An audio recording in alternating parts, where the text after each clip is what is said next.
Hello and welcome into the Late Night Gamecock Show. I am your host, Matthew Anderson. Alex Jones will be joining us soon. Alex Jones of thebigspur.com. It is 8 o'clock on February 18th, 2025. I mean, y'all got a lot to talk about. Obviously, basketball was a huge bummer of a week.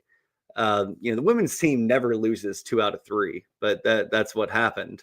It seems like, and lost to Texas and then lost to Connecticut, and the men's team is still scuffling 0-12 in conference play. I It's been a long time since I've seen any team. Well, I guess I could say Missouri last year, but not what anybody expected by any means for this Gamecock men's basketball team. The women's team, we're going to talk about them tonight. We're going to talk about the men's team. Obviously, we have baseball to get to. Baseball had a big sweep on the weekend, and they actually got another win today up in Winthrop, 5-3. So we'll talk a little bit of baseball, talk a little bit of basketball. Softball 10-0 and ranked in the top 25, which is pretty awesome.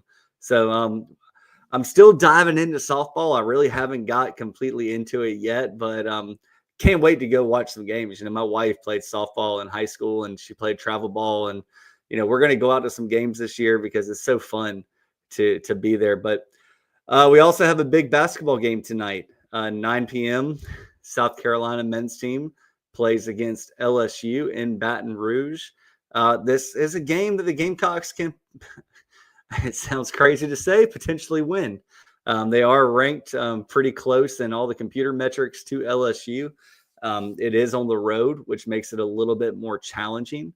But at the same time, I do think the Gamecocks have a chance tonight. And the Gamecocks have had a chance in numerous games throughout the entire season. But 0-12 looks ugly. And we're also going to talk a little bit about Lamont Paris, Frank Martin, Darren Horn, Dave Odom.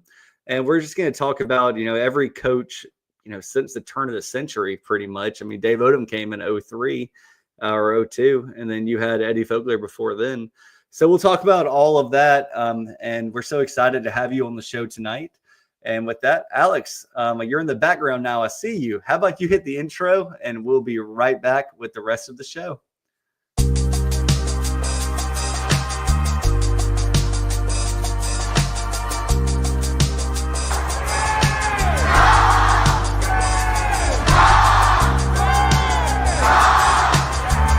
Welcome to the Late Night Gamecock Show from Chief Sports, South Carolina. Here are your hosts, Matt Anderson and Alex Jones of thebigspur.com.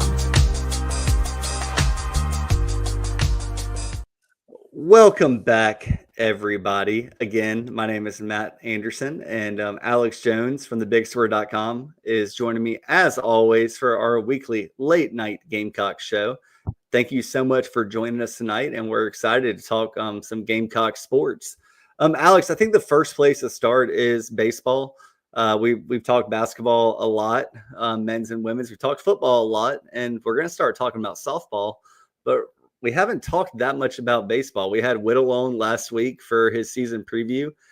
If you missed it, go back and watch that, because Whittle is spot on, as always. And if you looked at the opening day lineup, Whittle told you that a couple days in advance. But Alex, I don't know if you made it to any games this past weekend, but overall thoughts on the series, and we'll kind of go from there.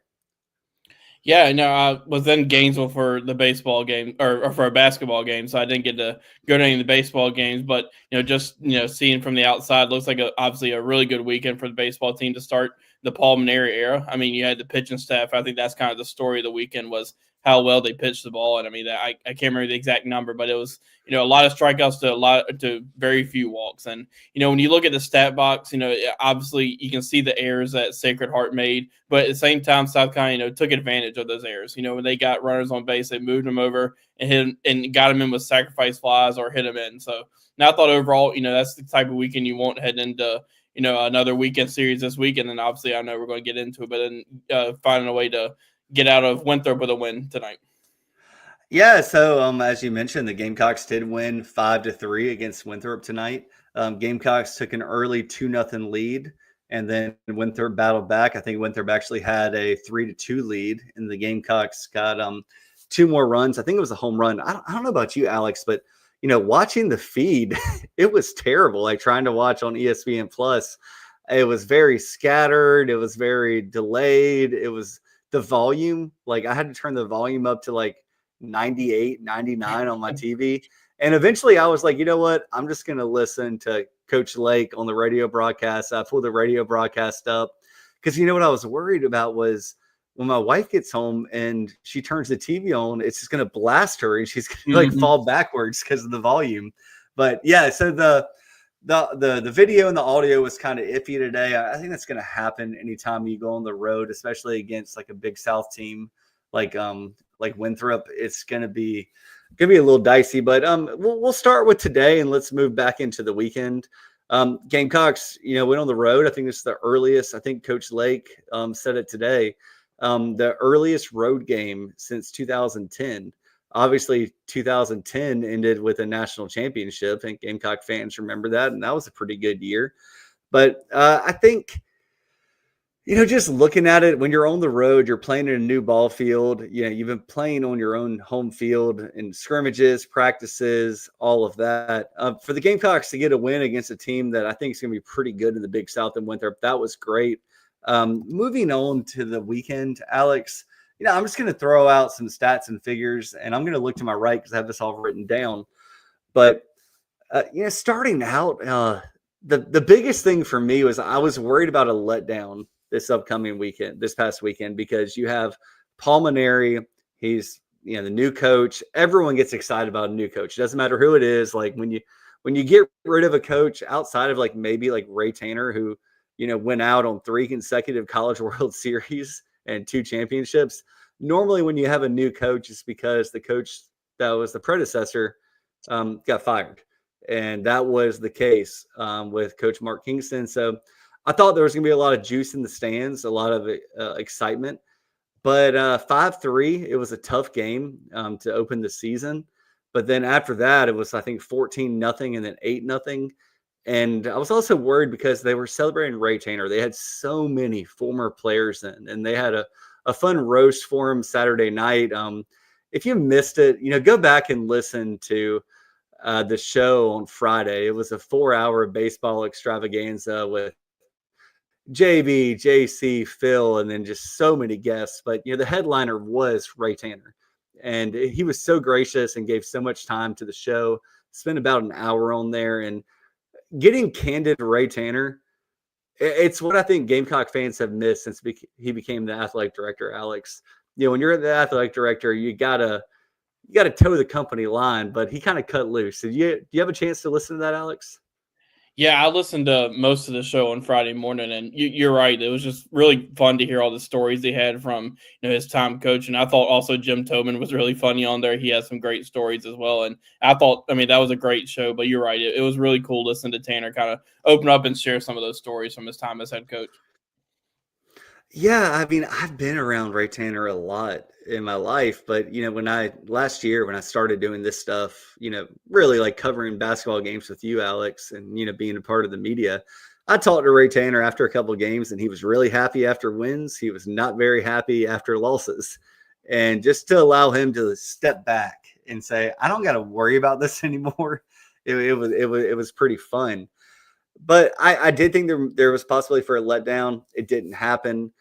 Looking at Saturday, like you said, Sacred Heart gave the Gamecocks so many free bases, but still, and you mentioned the pitching staff as well.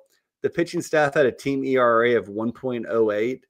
I think that Pitzer would like to have a couple pitches back. Didn't really work out for him. Plunked some guys, walked some guys. I think he has a 13 point something ERA, but 45 strikeouts, allowed 9 hits over 3 games. Only 2 of those 9 hits went for extra bases.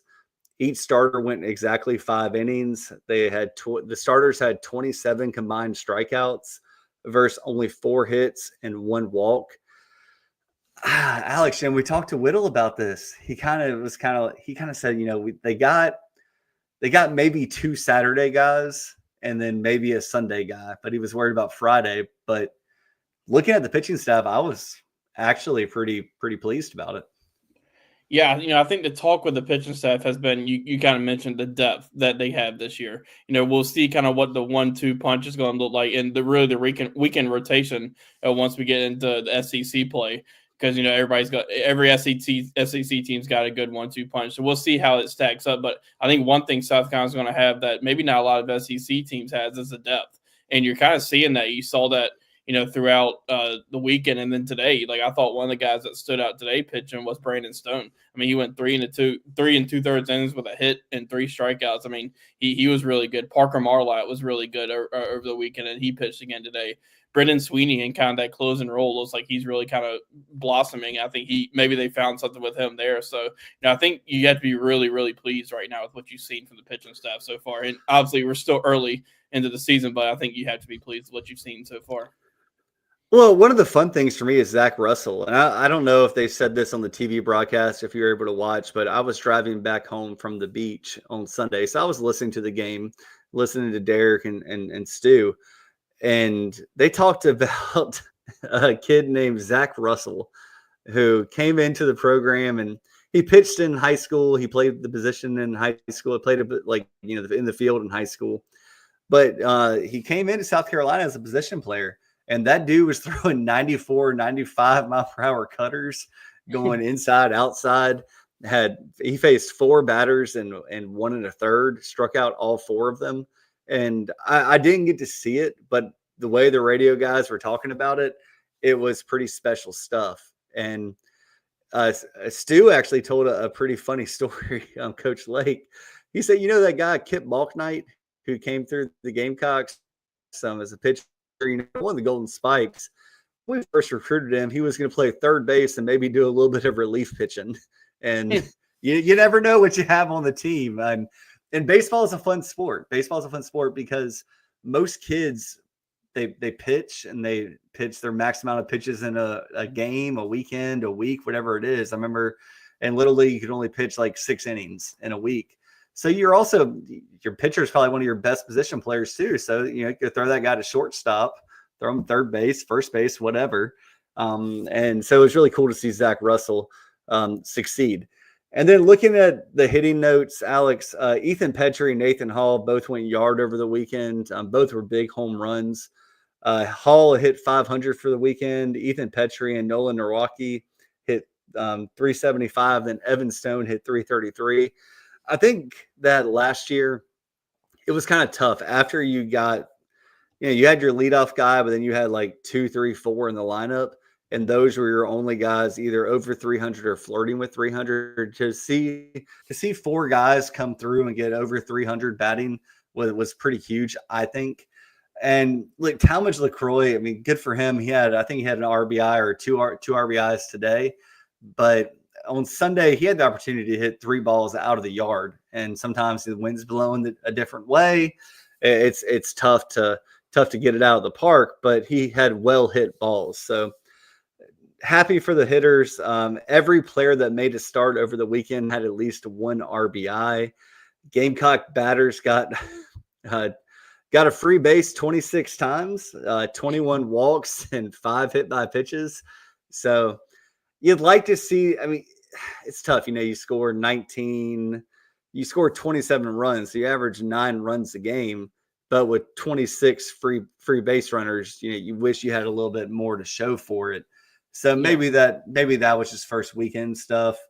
But I mean, Gamecocks, I thought it was a little different this year. They actually pushed the pitchers that were on the mound and were active on the base paths. They stole 8 bases on 9 attempts.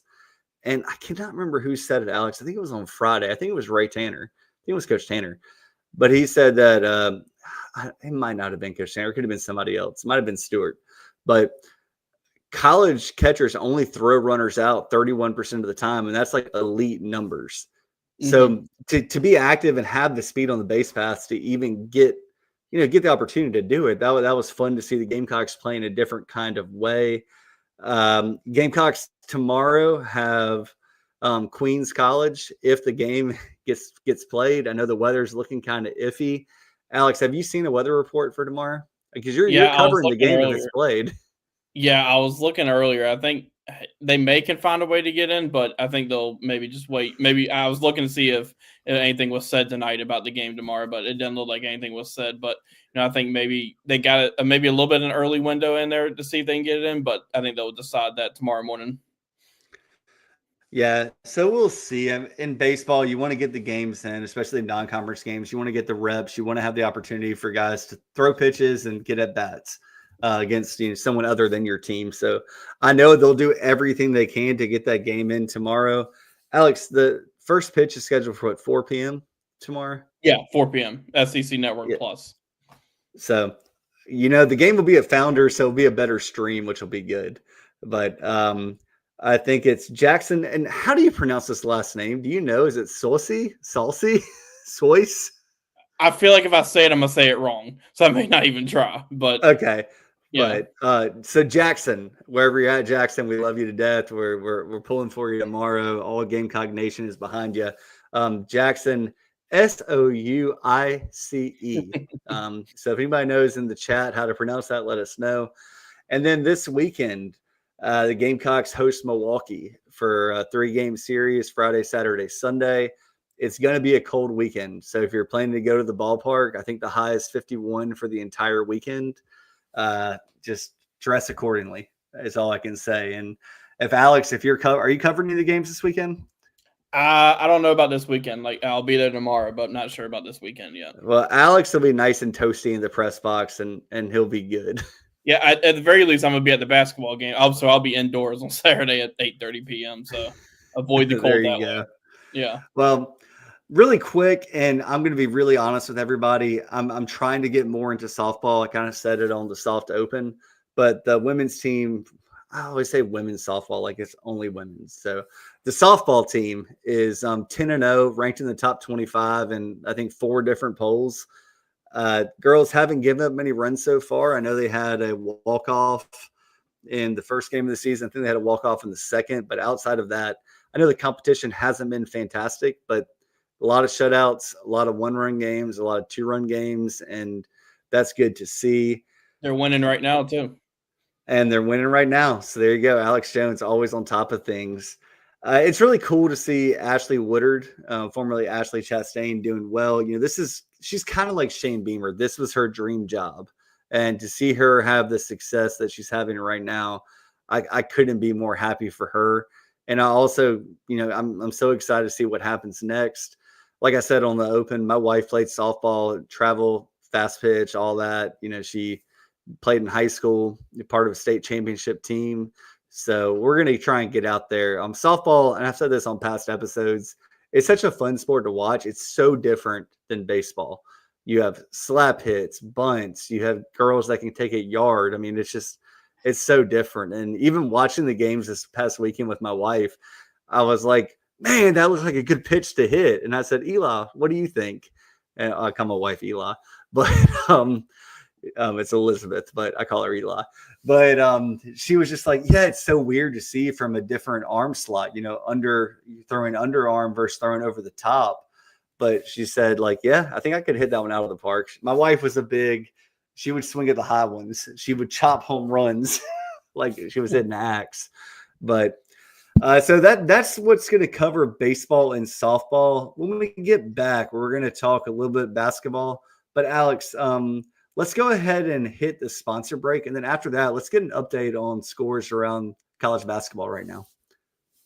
Mike here for one of the better dining options in the capital city. When I first moved there, I asked people around the radio station, where are the best wings? Well, the consensus was D's Wings. That was then. Today, they still have the best wings, but it's so much more. Now in their new location at 415 Meeting Street in West Columbia, yeah, they get voted the best wings on a routine basis. Yes, they get voted the best sports bar on a routine basis, but they're not just about wings, and really, they're not just a sports bar. It is a family-run local restaurant and bar with 20 TVs and 25 beers on tap. app. And how about these daily specials? Every Monday night at D's, you've got 75-cent wings from 4 until closing. Tacos on Tuesday. Then on Wednesday, 18 wings and a pitcher of beer for $29. You've also got ribs and oyster bucket specials on Thursday. And no matter how big the party is, 20 or more, no problem. Just call ahead of time and they'll take terrific care of you. They'll do takeout as well. And guess what? A human will answer the phone and take the order. Billy and his staff do an outstanding job. Check out D's, 415 Meeting Street in West Columbia.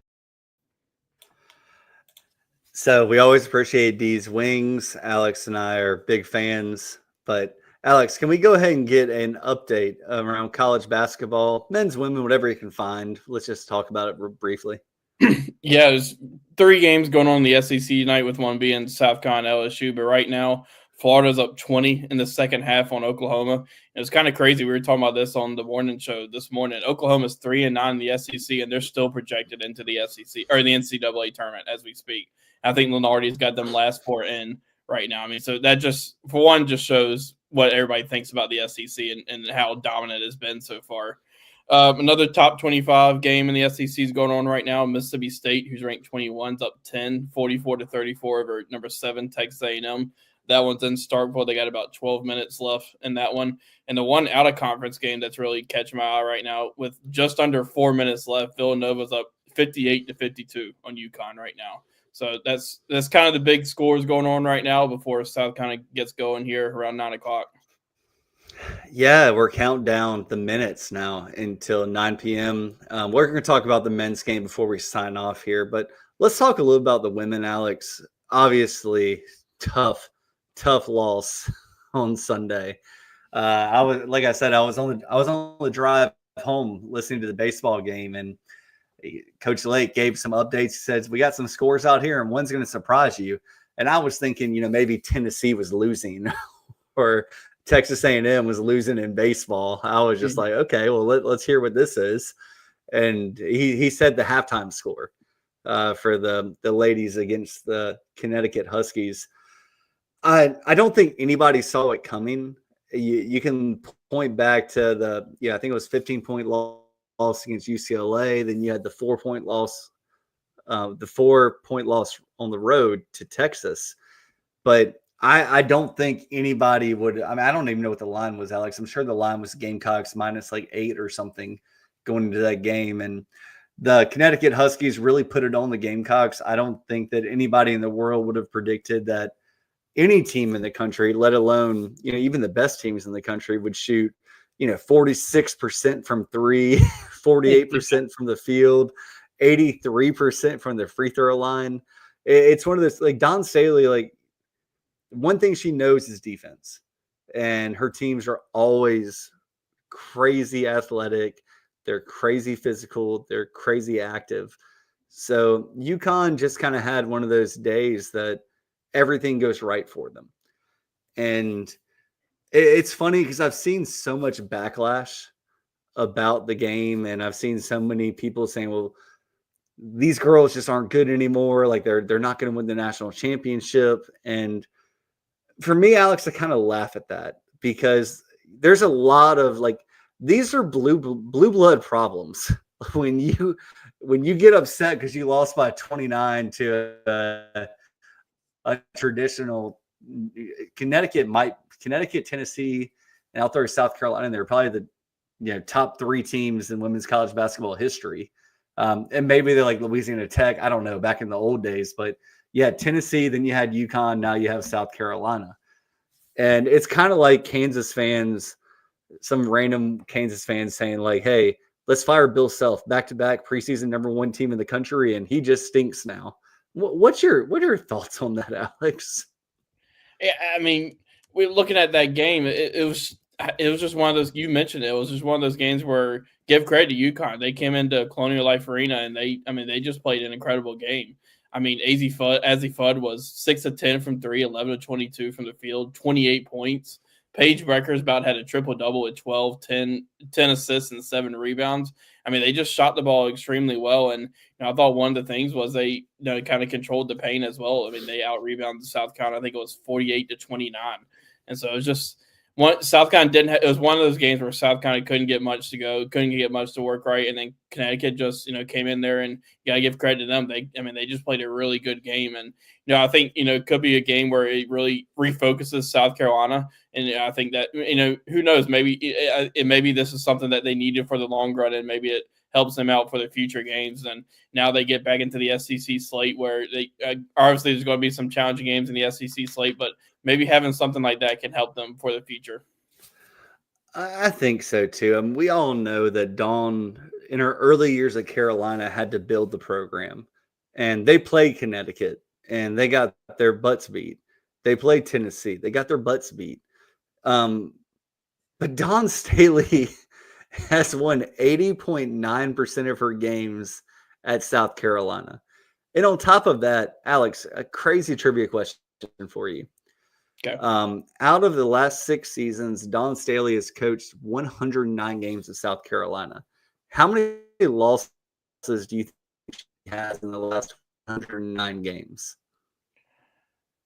How many losses, you said? Yeah, so starting the 2019-2020 season. 109 games. Single digit? So close. Including this season, she's lost 11 games. 11. So prior to this season, over the last, 6 seasons, she's lost 8 games. Gamecock fans are very, very spoiled. And that's a good thing. It's a good thing to be spoiled because it means your program's doing so well. But looking back at it, South Carolina since 2019, 2020, and I'm just using UConn because that's the talking point right now. But Gamecocks are 5-3 against UConn, and average margin of victory is 14.2 points. Yeah, they got their brains beat in this past Sunday, and no one saw it coming. And maybe it is cause for alarm, Alex. I don't know. You lost by 15 to UCLA on the road. You lose by 29 to UConn. You lose on the road to top 5 team Texas. But if your only losses on the season are to top 10 teams, and you have the record that you have outside of that, yeah. I mean, people are just mad because the 71-game home winning streak ended. You just had the SEC winning streak end to Texas, a new team in the conference. But you got 3 national titles with Dawn Staley. Yeah, and I was just going to say, you also have really good wins this year, too. I mean, they got the LSU win. They got the Tennessee, a whole bunch of ranked wins. So, I mean, they 2 of their losses are to 2 of the top teams in the country. And maybe, if you want to look down the line to say, or maybe, where do they stand with those other teams? But I think you feel like you're going to find that out in the Elite 8 or the Final 4. And once you get to those rounds, anything can happen. And, once you're there, it's just kind of, yeah, I don't know. You just kind of go all out. I don't know what I'm trying to say, but I mean, once you get to those rounds, you're there, and anything can happen. Yeah, and I just highlighted EXO in the chat. We are the Alabama fans of women's basketball, and that's so true, though. It's like I tried to say with Kansas earlier, like Kansas men and Bill Self. People wonder if he's washed. I don't think Dawn's washed. Is this Dawn Staley's best team? No. And guess what? Unless they go 39-0 again, it's not going to be your best team. Yeah. You might have seen the crescendo, but is this still a top 4 to 5 team in the country this season? Absolutely. Is it still the best program in the country? Absolutely. Are they falling off a cliff? No. Is women's college basketball catching up to them? Maybe. I don't know. I mean, they've been so freaking elite. 11 losses in 6 seasons. Come on. Yeah. What are we even talking about? And it took Caitlin Clark to beat them from, securing a couple of national championships in a row and another undefeated season. So I just hope that we kind of calm down on the Dawn Staley, calm down on the women's basketball team. And look, everyone's going to be tuning in, and you're going to see everyone on Twitter and Facebook and Instagram posting Gamecocks Final 4, 9 the last 10 years, whatever it is, and they'll be celebrating again. But losses suck. They absolutely suck. And talking about how losses suck, the men's team, 0-12 so far in the SEC. Alex, before we talk about the game, I just want to give you some nuggets here. Lamont Paris has coached 51 games against SEC opponents. 51. So what I did is I went back and looked at Frank Martin in his first 51 games, Darren Horn in his first 51 games, and Lamont Paris in his first 51 games against SEC opponents. Alex, trivia time. Trivia question. Yeah. Who has the most wins and the best winning percentage against SEC opponents in years through their first 51 games? Darren Horn, Lamont Paris, or Frank Martin? Lamont. That would be incorrect. What's your Darren second Horn? guess? It's Darren Horn. Yeah, because those first 2 years, yeah. So, look, I one of the things that infuriates me, Alex, like really infuriates me, is that everyone says Lamont Paris has more losses by 20 plus points or 15 plus points or whatever it is. And you know what I'm talking about. You've seen it on the Big Spur. You've seen it on social media. But I say, okay, well, let's look at the actual numbers. Lamont Paris has played a ridiculously tough schedule, especially this year. But when you look at it, and I went through and did it, Alex. I just said, you know what? I got time. Why don't I do this? So Lamont Paris so far is, where is it? Let me see where I have it. Here it is. So I got multiple spreadsheets. Lamont Paris is 18-33 in SEC play through his first 51 games. Okay. Darren Horn was 21-30 through his first 51 SEC games. And I'm including the NCAA basketball tournament. And Frank Martin was 14-37.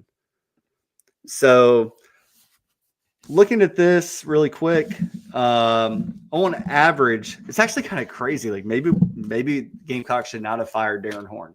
Maybe not. I mean, we all saw what happened in year 4. But Darren Horn over 3 seasons played on average the 48th toughest strength of schedule in the country. Kind of crazy, right? Yeah. Kind of crazy to think about. Obviously, you call it the Darren Horn Titanic, whatever. Like it all kind of just like ruptured in year 4 and he got fired. But Frank Martin played the 76th toughest schedule in the country. And Lamont Paris has played the 59.3 toughest schedule in the country through 3 years. And we're talking about the first 51 games. So I just thought that was pretty interesting. The other thing here is that, Lamont Paris has won 51% of his games at Carolina. And I think it kind of brought me into Maddox, tell us what happened. Alex, did you see what happened at the ending of the softball game? I don't want to get too off track here, but no, I haven't. Maddox, let us know what happened, and we'll get to it in a second. But if you look at the first 51 games for Darren Horn, Frank Martin, and Lamont Paris, if you just take plus minus, how much did you win by? How much did you lose by? Alex, what do you think if you had to guess? And I'm sorry I didn't share this with you earlier. I was working on it right until 8 p.m. But what is the average margin of like plus minus? So like either you win by X amount, you lose by X amount that Lamont Paris has as a Gamecock coach in SEC play through 51 games.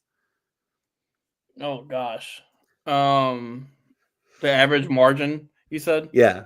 So like plus 6, minus 6, plus 15, minus 15. Obviously it's not plus because they've lost. Right. I don't know. I feel like I'm going to be way off. 6 or 7? Yeah, so minus 6.2. Okay. Frank Martin was minus 6.5, and Darren Horn was minus 3.8. So it's just weird because, like, if I told you that you guys and gals that want to fire Lamont Paris, Darren Horn was 2 times better. You know what I mean? Like, do you want to keep Darren Horn? No, everyone wanted to fire Darren Horn too. But what's really crazy is when I look at this, and I did some more math here because I'm a math guy. I'm pretty weird that way. So Lamont Paris's average win against Ken Palm rankings since he's been at Carolina in SEC play is 86.4th in the country. So 86.4. Average loss is 41.4. So if anybody here is telling me they think the Gamecocks are a top 50 basketball team in the country over the last 3 years, you're crazy. They're just not. They don't have that talent. But, they've only lost to teams ranked in the top 40. Isn't that kind of interesting to anybody else? Yeah, I mean, I think it is. And, I know we're going to get into it. And it's one of those things where this year, like, let's go back to year one with Lamont Paris. Like, he obviously was still trying to build what he wanted with the team. He had Gigi Jackson, who had his ups and downs through that first year. And then they were just, there wasn't maybe too much around him. Michi was still trying to figure out what Lamont Paris wanted. Then then South Carolina had the year two. And then I think we all know how that went down. You bring in Talon Cooper, BJ Mack, Michi Johnson, and you have a really good year. And then this year, it's just, I think you've seen where, obviously a lot of things haven't gone their way. And that's very obvious to say when they haven't found a way to win a conference game yet, win a conference game yet. But it's just been one of those seasons so far. And did anybody see that coming in year three? Lamont Paris? No. I mean, but it's been, when you look at some of the luck they've had too, a lot of things just haven't gone their way. And, when we look at this season, we were talking about this earlier with JB. Like, I mean, there's so many different games. You think about the Auburn game, they find a way to win that one. That's a huge win. You have the Florida win. You find a way to win that one. It's a huge win. Mississippi State, you took to overtime. And we were just talking about how Oklahoma is 3-9 in conference play and on the bubble. If South Carolina finds a way to win some of these games that they've been very, very close in, maybe they're on the bubble. You're still going to have that North Florida loss kind of looming over you, but you also have the Clemson win. That'd be on your record as well. So it's just been one of those years for South Carolina, and obviously not many people saw this coming. I don't think I didn't see it coming. I talked to enough people that didn't see it coming. I don't think the coaching staff thought it was coming. I would have bet, and I'm glad I don't bet. Like, seriously, this is like when, we do the football point spreads and we have fun with it. And, I did win by half a game this past season. So I would have won all of $5.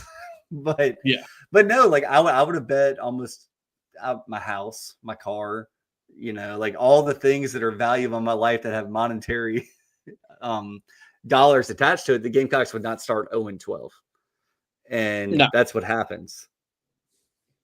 But I look at it and does Lamont Paris have some losses by 10 plus points, 15 plus points, 20 plus points? Yeah. But, and this is not a shot at Frank Martin at all, but would you rather have a 20-point loss to the number 4 team in the country in Florida, or a 10-point loss to the number 225 best team, Stony Brook? You're not seeing that. Yeah. Like, you have the North Florida loss, but you're competitive. And if you're losing to top 40 teams and you have a coach that's shown that he can get to the NCAA tournament in this era with NIL, with transfers in his second year, I'm still optimistic. I might be crazy. I might be a Looney Tune. I was very adamant that it was time for Frank Martin to go. I said it anywhere that people listened to me. And I loved Frank. I still love Frank. I love Frank the person. I really do. And I love him as the basketball coach, but the game passed him by in a way that no one saw coming. But, with Lamont Paris, I still think this is one of his best coaching jobs. One of the best coaching jobs I've seen in a long time for a team that's 0-12. And Dennis Gates went 0-19 last year. Lamont is doing a better job coaching than Dennis Gates did last year. Just point blank, end of conversation. You shouldn't play the number 1 team in the country and the number 4 team to the country to, 4 points with this team. Yeah. It shouldn't be possible. It just shouldn't be possible. And, even this past weekend, Alex, I didn't get a chance to watch the second half. I had a family event, but first half, nip and tuck on the road against the number 4 team in the country. Bad teams don't do that. Bad teams lose by, well, I was going to say they lose by 20. Gamecocks end up losing by 20. But anyway, that's kind of where I'm going with this. I'm still okay, as a basketball guy with Lamont Paris at South Carolina. No reason for a change. And look, if you're a member of the bigspur.com, or if you're not a member of the bigspur.com, you missed this nugget from John Whittle last night in the VIP room, which comes out every Monday night. So go ahead and subscribe to the bigspur.com. You'll get to hang out with Alex Jones. He's pumping out 30 articles a day. He's always posting. I think that he might live like in the Matrix. Like he might just live as a part of the bigspur.com. But no, but John said that, that there are efforts to be made to increase the NIL budget. And look, I said this a couple of weeks ago on the Big Spur, on the message board, that an SEC team needs to have a $5 to $6 million NIL budget every year to be competitive. You just got to have it. And I got a lot of questions about it, and I got a lot of people saying like that's ridiculous, but there are $5 and $6 million players out there right now. And I'm not saying that South Carolina can drop $5 million, $6 million on a Cooper Flag and get him, because there's another team out there that can drop $4 million. It's going to play for a national championship. So I mean, you weigh it out. Yeah, and when you're talking about the transfer portal, you have the NIL factor of it, but you also just have the finding the right pieces factor of it too. You saw that last year with Talon Cooper. He was the perfect fit for Lamont Paris's offense or system as a point guard. You had obviously Michi, who was the perfect fit, and then BJ being that stretch five who could go and shoot the three, but also have some success under the rim. It's just a lot about finding the right pieces. And we've said this, and I've said this, we've said this 1,000 times. It's just there's been so many different things with this team this year that have not worked out, that have led to some of the struggles that they've had. And it's just something that when you look at it, obviously for one, you got to credit the team because they haven't shown any quit. I mean, they continue to fight. In Florida, they were in that game for the first half, and then Florida just got some early success offensively in that second half, and it kind of got away from them. But they continue to fight, and you see no reason why they can't find what use the blueprint of what they did last year and turn it into success next year. And I agree with you. And look, if the budget's really going to increase, and my personal take on this, and I don't know for sure, and I've told Alex this, I've talked to other people about it. The number that I've heard is 1.8-ish. That's how much money was spent on this basketball team. I'm trying my best to confirm it, but I've talked to 2 or 3 people, and the average is 1.8. And these are 2 or 3 people that would know.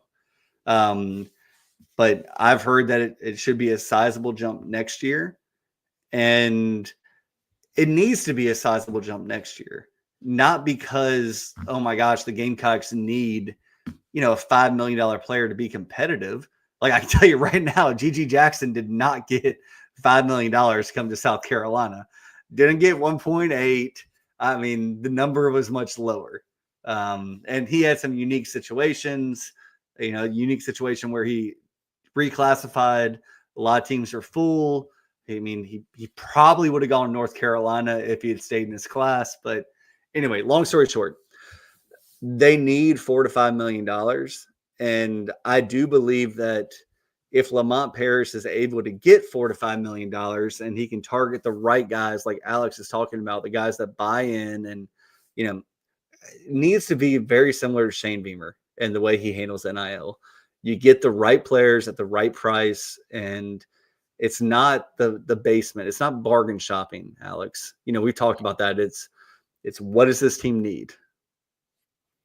Yeah, and you saw, again, I keep saying the same thing, but you saw that last year. It was the perfect pieces for that team. And it's just I think when you look to see what they can do next year, obviously they're going to need to find, a point guard. You think they're going to need a guard. Obviously, you got E.L. Ellis coming in, but maybe you want to find that veteran guard to pair with him. And there's going to be a few other pieces that they may need, but it's going to be an interesting offseason. Obviously there's still a stretch of games here through the regular season and into the SEC tournament, but it's going to be a big offseason for South Carolina.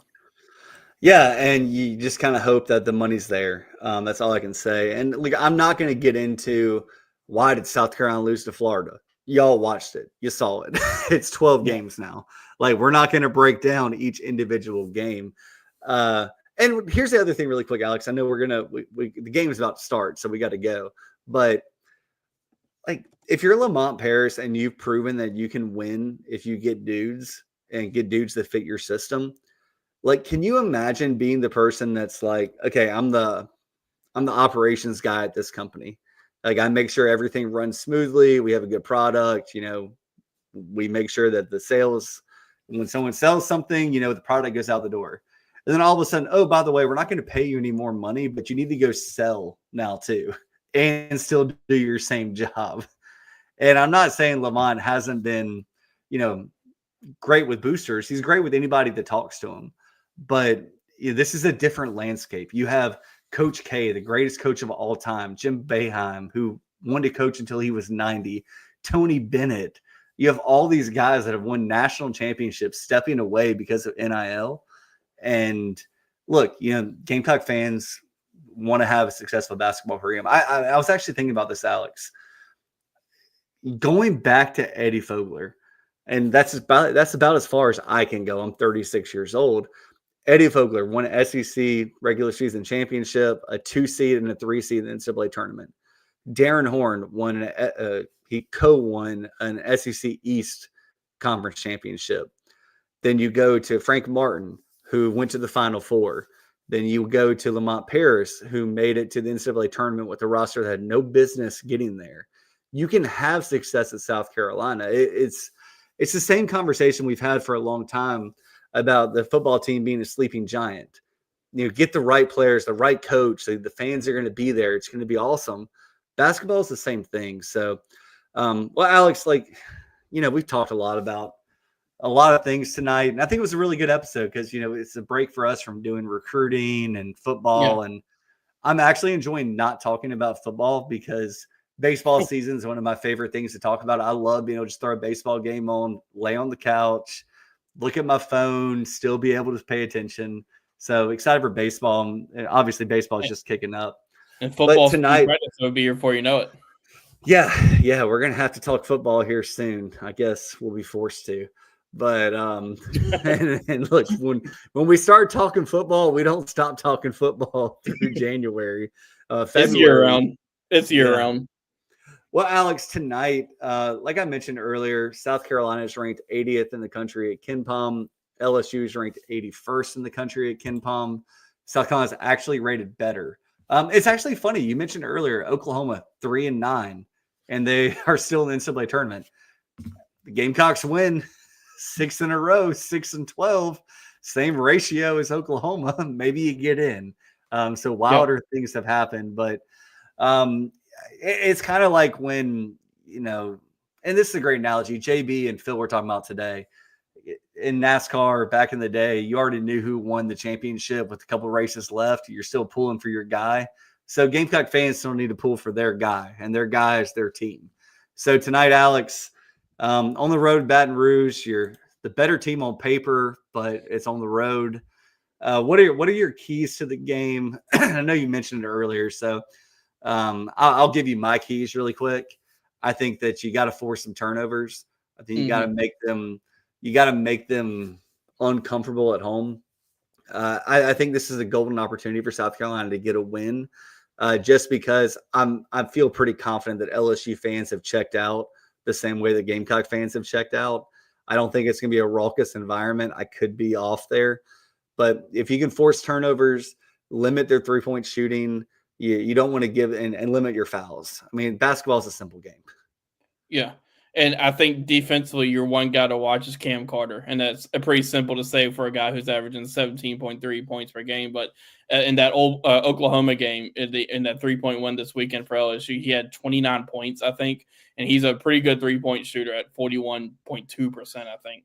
So, I mean, and he and Jordan Sears are their top two guys. So it's going to come down to the guards, I think. Maybe you find success there down low in the paint with Murray Bulls and Nick Pringle. But, also, I think you can't let them get to the free throw, especially those guards. You can't let them get to the free throw line because both of those guys, Carter and Sears, are 87 to 86% free throw shooters.